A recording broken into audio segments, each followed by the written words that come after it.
Hi and welcome to Rose Red Homestead, and Jim and I are going to be doing this video together, so we're pretty excited about that. And is this ever going to be a great video? All Jim's idea, which is why he's right here with me and is going to have a starring role. Starring role, right. Woo-hoo. Yeah. So you know that we are all about emergency preparedness, food security, and self-reliance. And today we are going to make sausage from scratch. And I'll tell you the quick story of how we got into this. Several videos ago, the one that we did on kidney beans, we did one of the recipes was Louisiana red beans and rice with andouille sausage. And we were afraid that we were not going to be able to find andouille around here, so we were ready to substitute something else. But lo and behold, we found it in the grocery store. But it got us really curious about making our own sausage.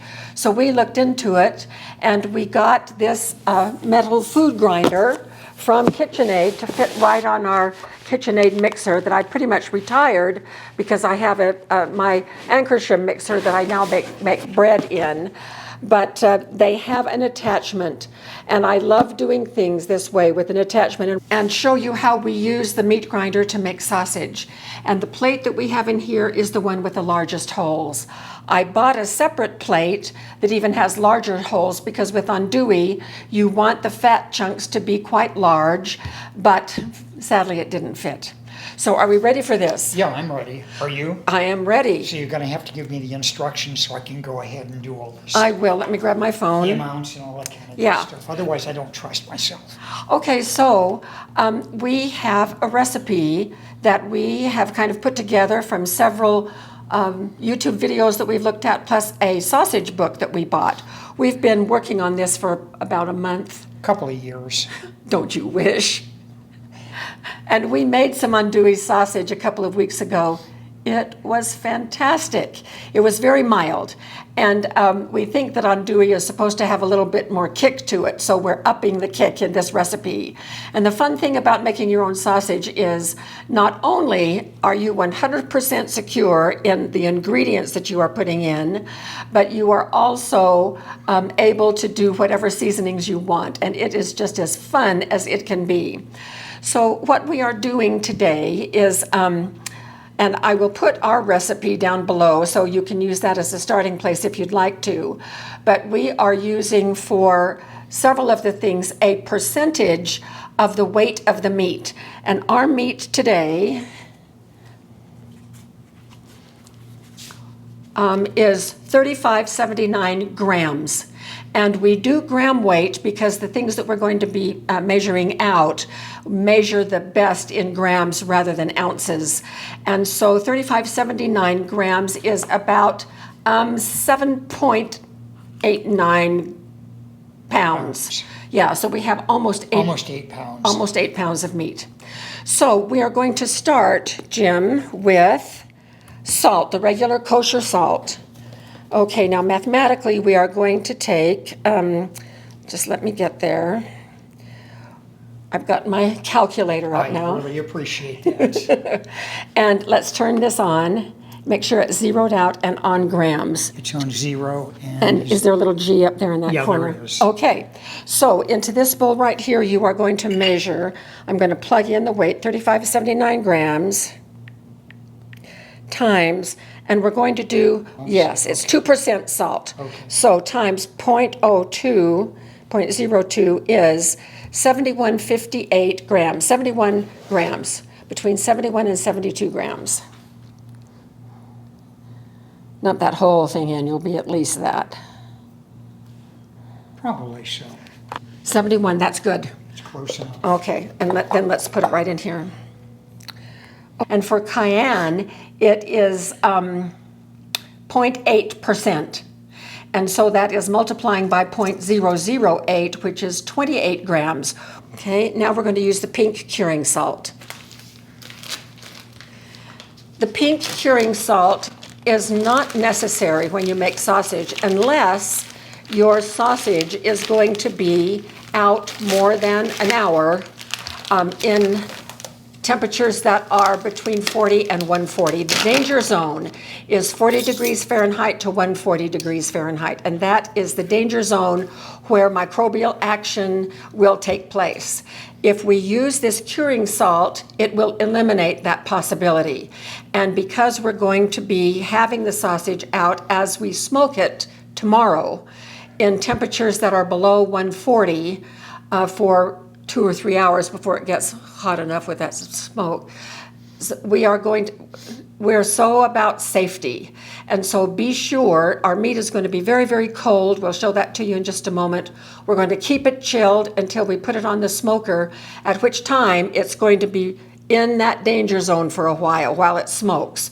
So we will be using this pink curing salt #1, and we use for that 0.0025 was for the curing salt. Oh. So it's 9 grams of the curing salt. This is very scientific stuff.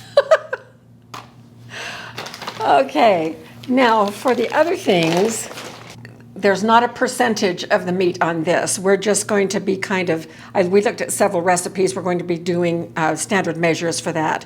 So with the thyme, we're going to put in 1 tablespoon plus 2 teaspoons. And so we, of course, will let you know how it tastes. But for 8 pounds of meat, we're going to put in 1 tablespoon plus 2 teaspoons, which is a total of 5 teaspoons, in case you are measuring, in case you're wondering. Okay, that's good. Does that work? Yeah. 2 of those. Go a little scant. Yeah. And for the black pepper, it was 1/4 of a cup, and I had a 1/4 of a cup measure out here for you. I think you threw it away. I didn't throw it away. Yeah, you did. Okay, just use 4 tablespoons. 3, very scant. That's good right there. You sure? Yes. Okay, so this is our seasoning mix. So we're going to take a second, clear the deck, and we'll be right back. I'm going to go ahead and put the spices on the pork, and with that we'll go ahead and what? My brain just died. We're going to run it through here. Oh, okay. And by running it through here, some people run the meat through here without the spices, and then they get their hands in there to mix everything, but the warmth of our hands heats up the meat. Now this has been in the freezer for about almost an hour, and so it's partially frozen, very cold, and that's exactly what we want. And then I watched a video that showed putting the spice on the meat before you run it through the meat grinder, which helps to mix it up, and then that's a whole lot less handling it with warm hands. So that is what we're going to do. Then the other thing that we're going to add is about 4 tablespoons, 1/4 of a cup of minced garlic. So we're going to sprinkle that around the top as well. It's nice and cold.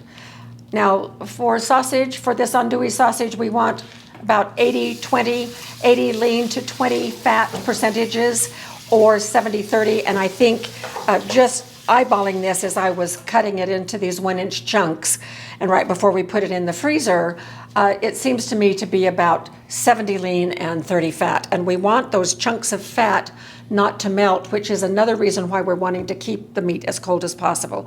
Are you ready to start? I'm ready to start. Okay. Okay.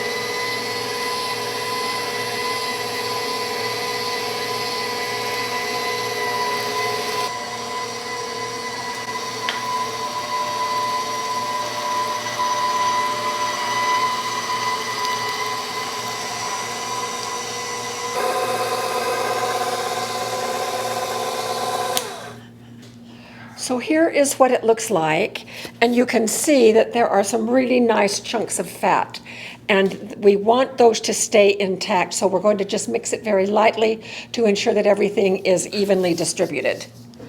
This is our other new gadget. It is a sausage stuffer, and even though the KitchenAid attachment does have a way that you can stuff sausage, as I read reviews about it, some people have it nailed and can do it just exactly perfect. Others really struggle with it because once you turn the KitchenAid on, the meat just comes out.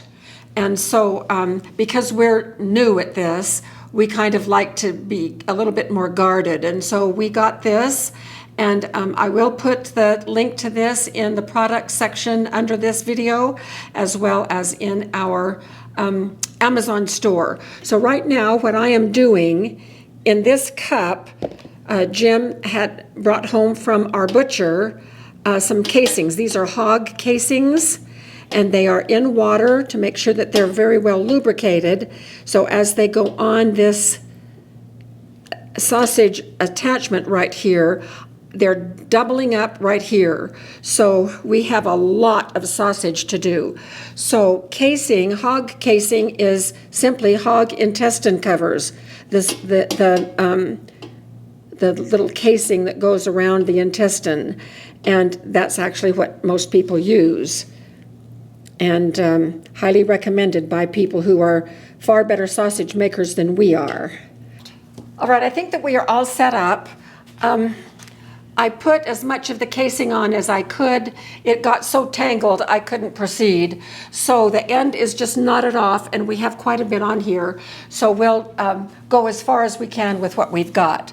Meanwhile, here is the hopper. It comes all the way out, but it also tilts on this axis. So I'm just now going to stuff it in here just as tight as I can get it, because we want to not have any air pockets in the sausage. Okay, so what's basically going to happen now, I'm going to crank this handle, and Jim is going to tell me to stop. He's going to pinch it, and then we'll go again. He likes them in about, what, 8-inch lengths? So from here to the end of my thumb to the end of my finger is about 8 inches.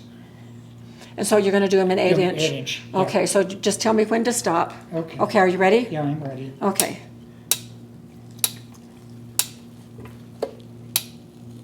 Okay, stop.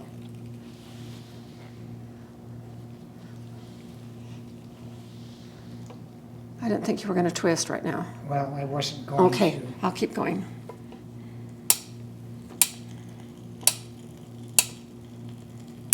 Okay, stop. Okay. Stop. Looks like some of these are uneven, but that's the way it goes. Okay. Stop. But This way. this turned out pretty good, I think, honey. Yeah.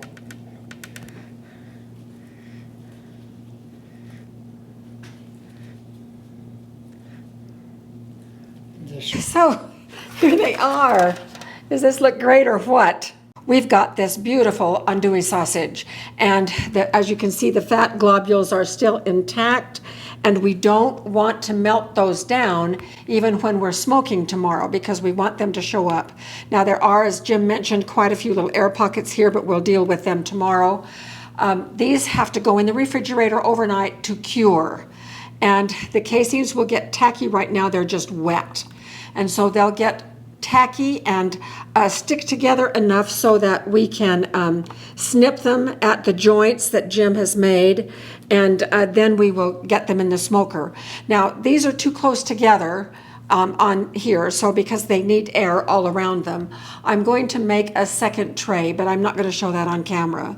I will put I'll put another rack in so that they have air surrounding all of them, and I can separate them a little bit more. So it'll be about 9 o'clock in the morning when we can get the smoker going, and we'll explain to you all about how we do that tomorrow when we're actually doing it. So have a good evening, and we will see you in the morning for the next step. Good morning. It's a beautiful day where we are. We've had rain, so it has cooled things down. We're no longer in the hundreds, so it is fantastic. Look at our andouille. Look at this. You can probably tell that it is much more, it's a much darker color, and it has cured overnight. So I'm just going to snip between each of these links, and the twisting that we did has completely fused together, so there's no danger of these links coming apart. I'm going to be checking all of the links for air bubbles, and when I find one, I'm just going to prick it. You can buy special sausage prickers, but good heavens, this corn on the cob holder will just do the trick. And so when you find an air bubble, just prick it and then push it in, and it usually will just stick right there. Andouille is a smoked sausage. And so the thing about smoking is that it takes a while to do. Ideal temperature for smoking this andouille is 180 degrees. We have a Traeger, and sometimes that Traeger is a little hotter than it needs to be for smoking sausage.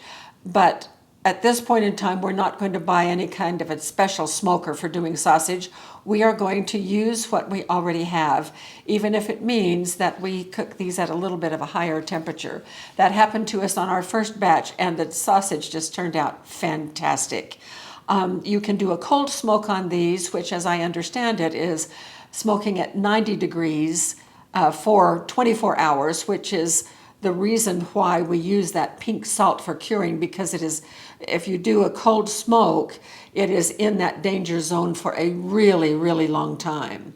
That most of the people that we watched do a smoke that takes about 3 or 4 hours, which is an abbreviated smoke, but it still gets the job done. So I think we were about 3 hours last time, Jim? 3.5, something like that. Okay, so we were right in that neighborhood, so I think it was okay, and it was delicious. And the most recommended wood across the videos that we have watched is pecan. So that is what Jim is putting out there in the Traeger. So I'm going to prick these, and we'll get them out in the Traeger, and Jim will show you what he does out there. Getting ready to go out and put the sausages in the Traeger. And there are a couple of schools of thought on this. And one is that you cook them all the way till the internal temperature is 152, and then you take them off, and so when you're ready to serve, you cook them up to 165. What we're going to do is we're going to go ahead and cook them all the way up to 165. That way we don't have to worry about cooking them or finishing cooking them when we decide to serve them. Okay. Let's go outside and see what we come up with. So I'll just go ahead and put them in. And I'll have to turn them every once in a while. I will come out and check the temperatures to see how they're doing. And again, we're talking 3.5 to 4 hours for these. Okay, we'll come out and check them on a regular basis every 45 minutes or so, maybe even less, and see what the temperature is. I'm out to go ahead and check the temperatures on the sausages. And how long has it been? It's been 2.5 hours since we put our sausages in.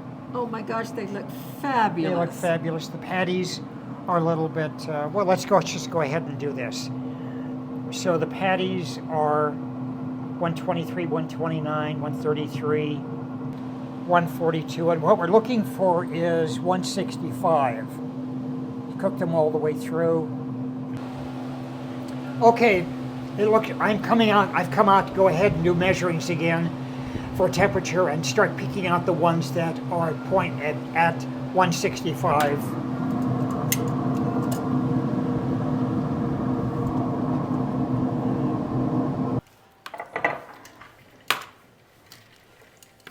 A lot of the ice has melted, but the water is very cold, so it should chill those down. Should chill them down really quick. Yeah. This is what we will do with all of the remaining sausages, with all of the remaining links. So we'll come back when everything is chilled down and we will do a taste test. These are, Jim, you've outdone yourself. These are absolutely gorgeous. What do you think? I think they look good. Oh, ready to eat. They do. So smoking occurred between, was it 3.5 and 5 hours, or Something 3 and like 5 that. hours? Yeah, we started at 10:30 and finally got finished about 3:30. Yeah, So and they finished not all at the same Yeah. time. And there are a couple of reasons for that. Size differential here, and also differing temperatures inside the Traeger is what we kind of figured Yeah. out. Shall we have a taste? Sure. I have been dying. The smell has just been, too much. I just keep pestering you all day long. Are they ready yet? Are they ready yet? Are we there yet? Are we there yet? Okay, do you want to pick one?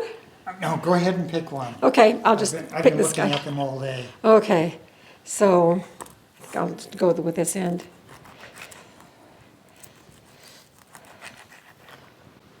All right, the fat on the inside,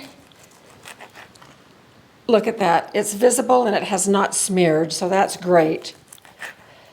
That's exactly what we want with andouille. Okay, help yourself. Oh, I get to pick, okay.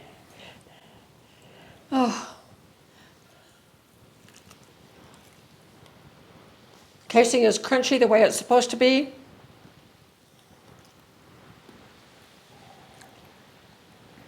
I'm waiting for the cayenne pepper. There it is.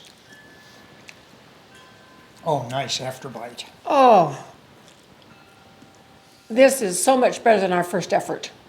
Our Our first effort was great, but it didn't have the didn't kick. have the garlic in it, didn't have enough cayenne pepper in it. Can't taste the salt. But we have also onions in this as well as the garlic. No, okay. just garlic. Just the garlic. But we have dried thyme, and that was the perfect spice to add to this. I can taste the thyme.